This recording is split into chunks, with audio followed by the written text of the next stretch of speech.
Hello and good morning, everybody. It's me, Julian, and welcome to the Monday morning live stream lecture. Today, we're going to be talking about the topic of subjective destitution, which is a key concept for Slavoj Žižek's philosophy. And the title that I've given this lecture is How to Live Forever, as Žižek essentially proposes an ethical stance by which one might achieve eternity. This is an ongoing Introduction to Slavoj Žižek lecture series. If you'd like to go to my Patreon, you can find all the subsequent ebooks that I've released in this series, including the complete guide to Žižek volumes 1 through 8. And the basic project is this. Every 3 months, I release an ebook that corresponds to these lectures. So if you don't have time to follow all the lectures, which is completely understandable, you can nevertheless read back the text and arguments. So please do go to Patreon if you'd like to download the complete guide to Žižek ongoing subscription, I don't know what you'd call it, series. But today we're going to continue the series on subjective destitution, and the topic of this lecture is how to live forever. Thank you for being here. It always makes me very happy that we are joined from people around the world. I see someone from Boston. Greetings to Boston. But let's simply dive right in. So in this lecture, I'm going to be repeating some of the things that I put in the previous series appertaining to desire and drive. But I'm going to try to explain them in a way that hopefully makes sense apropos subjective destitution. One way to define subjective destitution, as Žižek uses the word, is that it is essentially the transition from desire to drive, from loss to lack. To briefly appropriate a German word, subjective destitution is what one might call Selbstauflösung, or a kind of sublimation, the sublimation of desire into drive, to be precise. But how does this relate to the idea of eternity, and how might one live forever? Well, let me give you the simplified answer, the 1-minute version, and then we can break that down into a longer reflection. So Žižek's answer in how to live forever is quite simple. Žižek's argument is that if you want to live forever, you have to undergo a transition from being towards death towards what you might call a kind of living death, or what he calls subjective destitution. And essentially his argument works like this. He says that most of us are simply existing.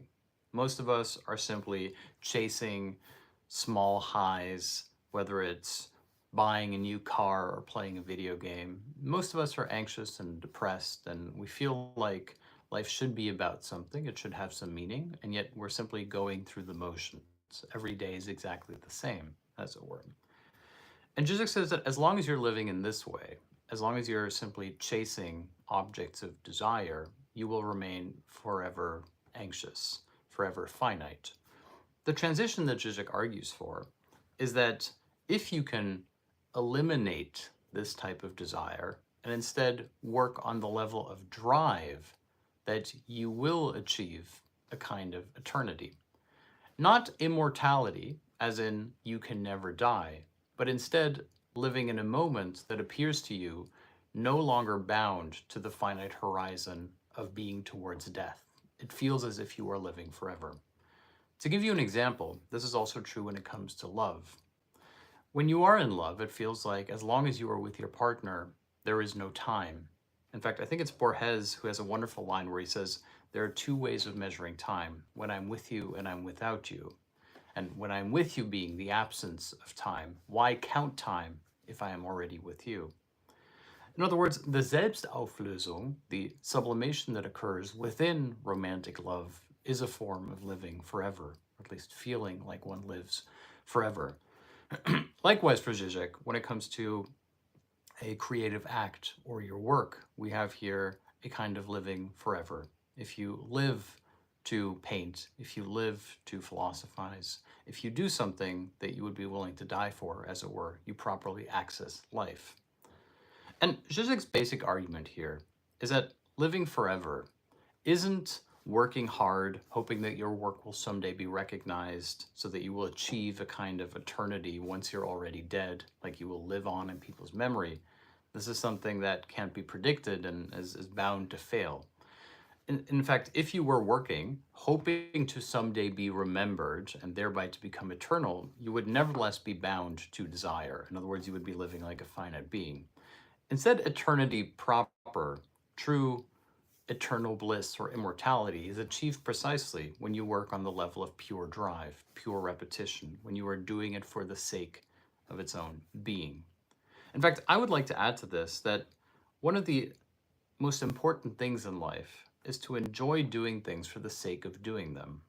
One of the symptoms of contemporary capitalist life is that we instrumentalize our time and our acts, which is to say everything you do has to be for something. And thereby, the greatest sin becomes to do nothing, to essentially allow yourself to do something quote unquote unproductive. And Žižek's stance here is essentially that to do nothing or to do something which counts for nothing is itself a true ethical act of freedom. When you are in a relationship, it is quote unquote true love, not because you're doing it so that someday you will be successful, etc. Instead, you're doing it simply for the sake of doing it. It is unproductive in this sense, and yet in that sense also precisely eternal. And I think that this is actually really important because the way in which Adorno already characterizes leisure time in his writings on Freizeit is that essentially what happens within contemporary capitalist life is that we're told to work hard and play hard.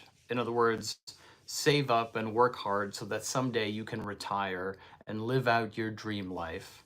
Or you become a weekend warrior, which is to say you work really hard at the office during the week, but on the weekend, you get to live out all of your fantasies. You get to go out into nature and go hiking and climbing and skiing, etc. None of which is, of course, bad by itself. And yet, what Adorno is essentially arguing is that we instrumentalize the idea of freedom, the idea of leisure, as a time where you recharge your batteries, as it were, so as to simply go back to work.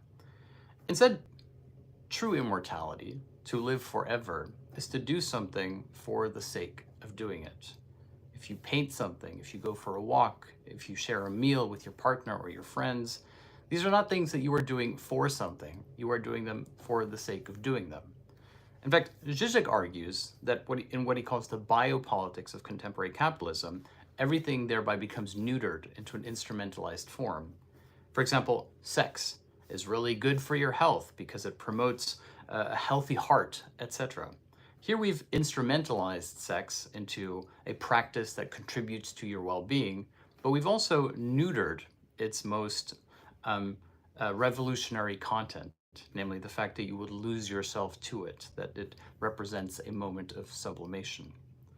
Hence, Žižek says that Selbstauflösung, the disintegration of the self, subjective destitution, is perhaps the very kernel of the revolutionary act as such, since it refuses to grant the logic of productivity, the logic of instrumental reason back to the overarching horizons of the capitalist profit motive.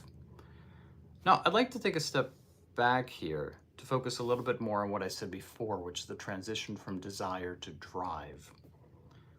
Žižek characterizes subjective destitution as the transition from desire to drive, or the transition from being towards death to a kind of living death. And I should add here that living death, which may have negative connotations if you take it at surface value, is for Žižek, on the other hand, something very positive. Žižek's basic argument is that a kind of living death is what one should strive for if one wants to live forever. The paradox is this: by means of sublimating your desire into drive, it means that you achieve a kind of non-temporality. You are doing something, simply to put it in contemporary ideological jargon, in the moment for itself.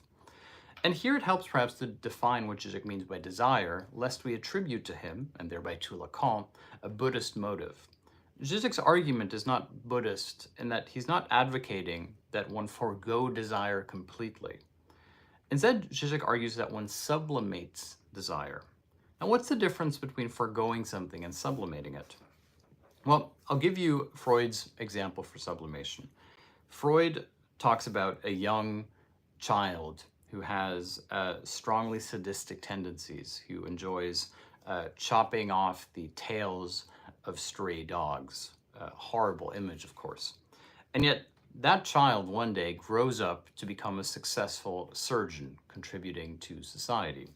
And Freud's basic argument, which of course is a little bit silly on just if you put it by itself, is that here we have an example of successful sublimation. The desire to chop off the tails of stray dogs is sublimated into a higher, more useful form, namely to become a surgeon and to benefit people's health by severing their limbs or cutting into them. The point, however, is that sublimation, therefore, is not simply an eradication or loss of the desire as such, but instead a sublimation of it into its supposed opposite form, and yet in its supposedly opposite form, it realizes its true content. It essentially becomes useful. The same is true when we have the transition from desire to drive. It is not that we eradicate desire as such. In fact, as Lacan already cautions us, the desire to live without desire is itself perhaps the ultimate desire. Instead, it is about sublimating desire into drive, and thereby, and this is crucial, becoming master of it. In other words, one can never be the master of one's desires. Desire is, on the one hand, manufactured, it is instilled in us, but more importantly, desire is always hinging upon the other. Namely, what am I to the other's desire? This is the, if you will, hysterical trap that the subject is caught in. I can only understand myself if I understand what I am to the other, what the other wants from me. In other words, on the level of desire, from the perspective of Lacanian psychoanalysis, the subject constitutes itself in a hysterical mode. I only exist to the extent that I am seen and recognized and wanted and loved and desired. And here you can see how even manufactured desire functions on the same level. If you purchase a status item, like a flashy car, then strictly speaking, this thing exists so as to be seen by other people. Granted, of course, you could keep the car in the garage and never demonstrate it to anyone. And yet, even in so doing, even, or perhaps precisely in so doing, you are demonstrating it to the other. Namely, not the physical other, but the other as it exists in your head, the name of the Father, as it were. As you are looking at your car, you think to yourself, wow, I am one of those people who can have a car like this. In other words, your desire is related to a performative gesture apropos an imaginary or projected other, so that you can stage yourself as really existing. In fact, one of Lacan's central arguments is that what we would today call conspicuous consumption exists so as to mask castration and induce castration in the other by means of the performance of non-castration. Let me give you an example. Let's say that you're driving a fancy car around your neighborhood. You're essentially signaling to the other that you have everything already, that you are not lacking. However, your lack is maintained because the other supposedly has to feel like you have something they do not, thereby you remain lacking, which is to say, you now lack the other's lack. You need to induce in the other person a form of envy so that you yourself can feel like you have nothing to envy. Hence, you are bound to each other. It's a trap. As some self-help theorists, I think, online put it, essentially, when you do this, you are creating a hole in somebody else so that it feels like you have filled the hole inside yourself, a hole to which Lacan gives the name lack. From a Lacanian perspective, therefore, the ultimate aim of psychoanalysis is to stage a transition from desire proper, which always remains attached to what am I to the other, to hysteria, towards drive proper. And what's important to note here is that drive is self-sustaining, which is to say, drive is something that pleasures the subject in an almost autoerotic fashion. It's important to note here that we're not talking about the capitalist drive of working hard and being the first person who shows up at the office and the last one to leave. This would nevertheless be on the level of desire, namely the question being, what does the other, my boss, desire of me? Well, I think he desires of me that I am the first to arrive at the office and the last to leave, which of course betrays an underlying insecurity of the subject, namely, how do I signal to my boss that I am valuable? Therefore, I will attempt to act in a way that will make myself appear to his gaze. In other words, it remains on the level of desire. It's not true drive. Instead, as Žižek argues, true drive actually exists on a quasi-vulgar level. The example that Žižek uses is if you put your finger up your nose and you start digging around in it. In this vulgar gesture, we have the pure satisfaction of drive, something that we simply do for the sake of doing it. However, if you were to stick your finger up your nose in front of somebody else, and whilst they're speaking with you, essentially dig around in your nose, we would no longer have drive. Once again, it would become a performance for the other. In this case, it would be an act of perversion. You would be deriving satisfaction from exposing your pleasure to the gaze of the other. Thereby, we're back at the logic of desire, back at the logic of desire. To put it somewhat more simply, the logic of desire holds that your pleasure is attached to the other. The logic of drive holds that your pleasure derives only from yourself, that your pleasure, therefore, is an autoerotic pleasure. And yet, there's a glaring paradox that we have to address here.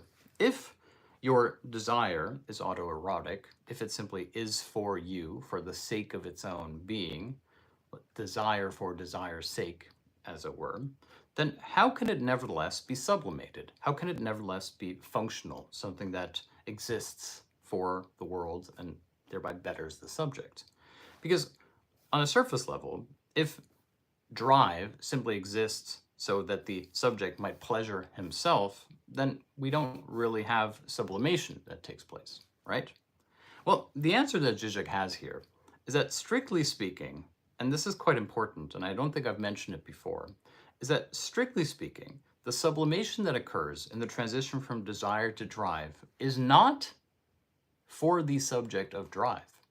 Instead, and this is the crucial argument that we need to make, instead, the sublimation of desire into drive, strictly speaking, occurs for someone else. Now, this seems to be really confusing at first. After all, didn't we just argue that the logic of desire is when we are trapped in the desire of the other? So how would this sublimation of desire into drive suddenly both free us from the other and yet make us completely subject to them? Well, the example that Žižek uses here, that I think illustrates this quite well, is actually Christ on the cross. Žižek's argument is that Christ on the cross represents the sublimation of desire into drive. According to the logic of the Old Testament, we have the logic of desire. God in the sky, who is all-powerful, and Christ, as the representative of God, is expected to be himself all-powerful. Therefore, the idea of redemption would appear to hinge on God's power to save Christ, to turn him into a kind of Superman. And yet, according to this logic, which would be the logic of desire, namely, what am I to the other? According to this logic, Christ would appear to miserably fail, to not be the emissary of God. And yet, it is only once one undergoes the transition from desire to drive that one recognizes the truly revolutionary act of Christ, which is to say, Christ on the cross is not the subject who serves God. He is and becomes God. And in this transition, the transposition of the gap between man and God back into man himself, Christ, therefore, is not saved in his person, but he redeems everyone else. Hence, the dying for your sins should not be taken on the level of mere debt, as in you have now wiped your slate clean, but instead as a logical transition from the subservience of desire, what am I to the omnipotent God, and how do I please him and be seen by him, like the boss, towards God is impotent. God is not watching, nor can he save me. I must now save myself. Hence, strictly speaking, according to Slavoj Žižek's argument, the resurrection is the existentialist moment of the death of God. Namely, both the fall of God and the rise of God within man, the argument of the Trinity, the community of the faithful, the emancipation of man. Hence, Christ on the cross is the figure of drive, who is sublimating the God in the sky towards the God of the community of the faithful. Christ, in this sense, is the vanishing mediator. And what is the crucifixion, if not the ultimate symbol of Selbstauflösung? Namely, not mere martyrdom, but instead the ineffable X, the moment of vanishing, which also signals a return of God on earth. Now, to bring this back to a less theological realm, the argument, therefore, is that the transition, the sublimation from desire into drive, isn't simply so as to serve the subject. It is how the subject becomes a true, authentic master. So what is a true or authentic master? Well, according to Žižek, and this is Žižek building upon Lacan, but perhaps most importantly, Žižek deriving his theory from Hegel, an authentic master is one who, in his very freedom, sets other people free.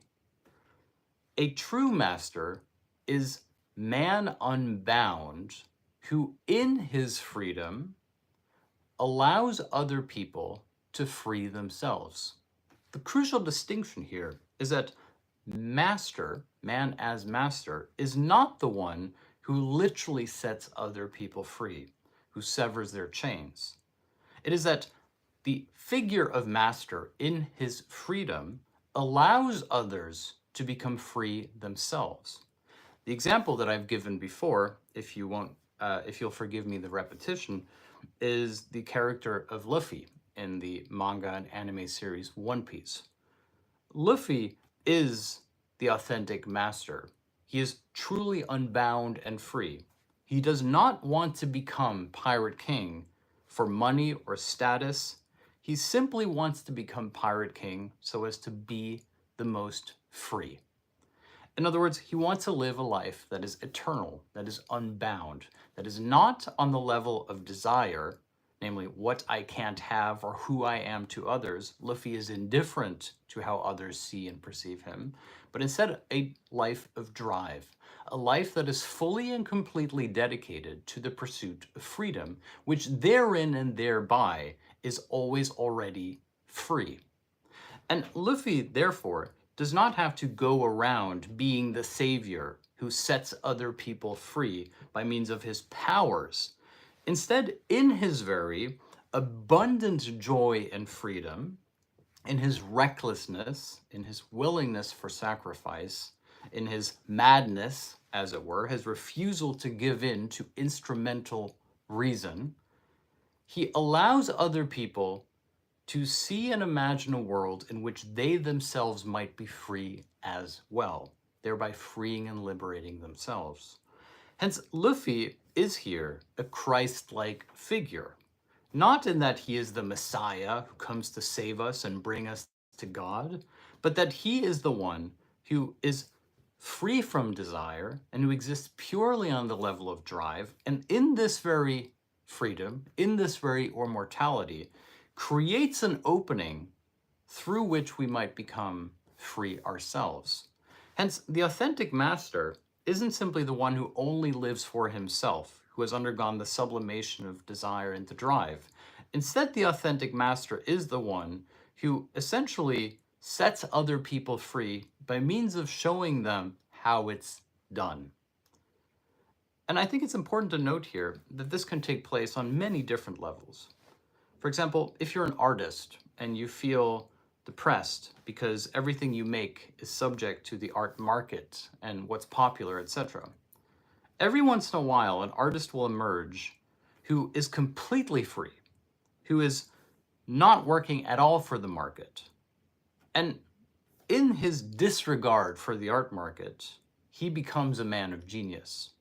allowing other people to see themselves as free.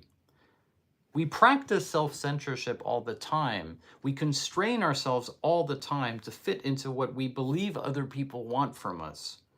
And so we make ourselves unfree.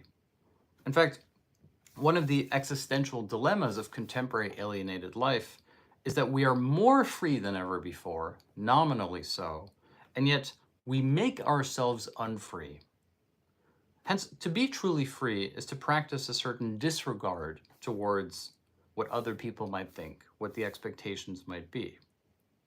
This means that every once in a while, whether it's a musician or an artist, or perhaps even a politician who is willing to break with norms, every once in a while, a master figure appears who, in his radical freedom, his radical disregard for the logic of desire, therefore enables us to stage the transition from desire to drive ourselves, and therein to find true freedom, in fact, even eternity. Now, I'd like to point here, or to go back for one moment, to my beginning argument and give you a concluding summary. How to live forever. The easiest way to live forever is to do something which every day when you wake up, you look forward to doing. Whether it's writing, whether it's having a family, whether it's creating philosophy videos online. The moment in which you give yourself completely to your dream, to your project, all other worries will disappear. There is a freedom in this kind of solipsistic pursuit. Granted, not all of us can dedicate all of our time to our dream. We might have to work a job or deal with things that we don't want to deal with. But fundamentally, what matters most is that you have a clear sense of purpose, that you know what is important to you and how you would like to spend your time.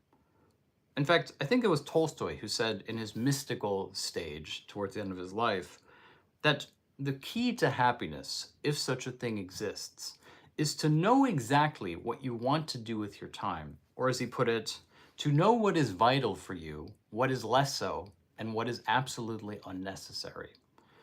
And once you've achieved this clarity of vision, what matters to you most, how you access the world, you will achieve a kind of eternity because you don't need anything else.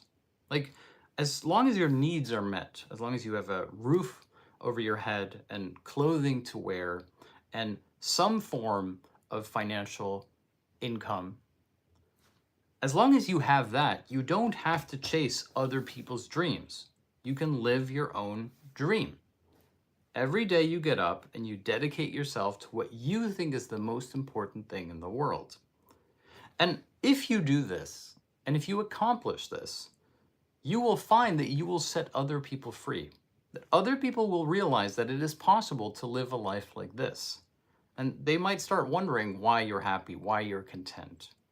In other words, in sublimating desire, what am I to the other, what do I need to do to be seen and loved, into the logic of drive, namely, I'm doing something for the sake of doing it, and in so doing, I achieve a kind of eternity. This makes you a kind of master figure who shows other people how it can be done. It is infectious in this precise sense.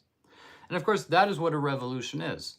A revolution is the moment when people realize that the way in which they thought the world worked and what they thought was possible and imaginable has already disappeared. That the parameters of the possible have already been shifted. Hence, in your own little way, be it through love, be it through work, be it through your passions, you can achieve this type of revolution. And on a collective scale, it might even be revolution with a capital R.